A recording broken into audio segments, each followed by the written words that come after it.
kukunan daw ng pirma ang mga dumalo sa Million People March at iba pang kilos protesta kontra pork barrel, posible raw maisulong ang isang People's Initiative. Ayon kay dating Supreme Court Chief Justice Renato Puno, sa ilalim nito pwedeng maipasa ang isang batas na tuluyan ng magbabasura sa pork barrel at maging sa Disbursement Acceleration Program o DAP kahit walang partisipasyon ang Kongreso. May report si Pia Arcangel. Ang puti, simbolo raw ng pagiging dalisay para sa mga nananawag ng ibasura na ang pork barrel sa gisag ito ng gobyernong malinis at walang korupsyon. Kaya naman ang kulay na ito ang namayani sa harap ng Korte Suprema habang dinidinig ang petisyong ideklarang unconstitutional ang pork barrel. We're hoping na hindi nila ibibigay yung hinihingi ng gobyerno ng partial lifting ng TRO. And of course, we're here kasi gusto namin iparating sa kanila na kailangan ma-declare na unconstitutional ang PDAF at saka yung pag-discretionary use ng Malampaya funds.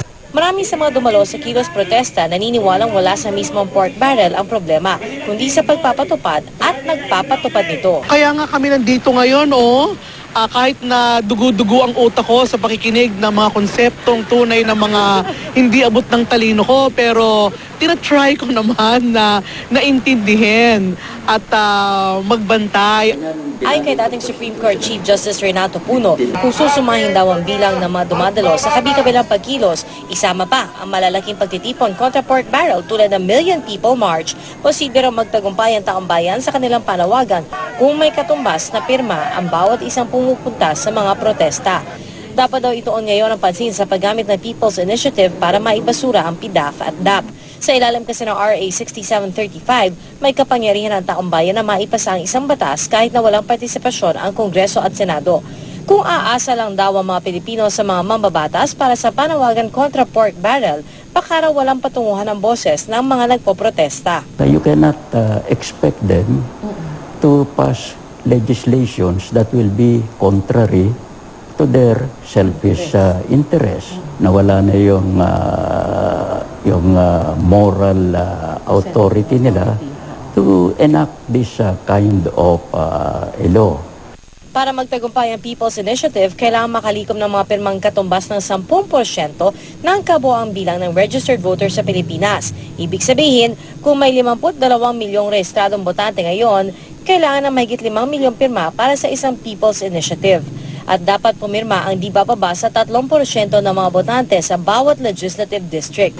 Susuriin ng COMELEC ang bawat pirma sa kailalathala sa pahayagan ng panukalang batas. Pagkatapos ito, magtatakda ang COMELEC ng araw ng referendum at saka ito pagbobotohan ng taong bayan.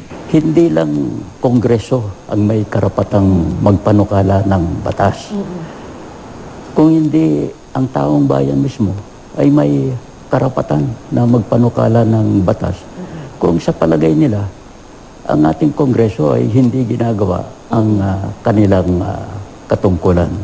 Minsan ang sinubukan ng People's Initiative noong panahon ni dating Pangulong Fidel Ramos at dating Pangulong Gloria Macapagal Arroyo para sa pag-amyenda ng saligang batas, pero dito nakalikom ng sapat na pirma. Paniwala ni Puno, kung magkakaisa ang mga tao na gumawa ng batas para i-abolish ang PDAF at DAP, mapapatunayang buhay pa ang demokrasya sa Pilipinas.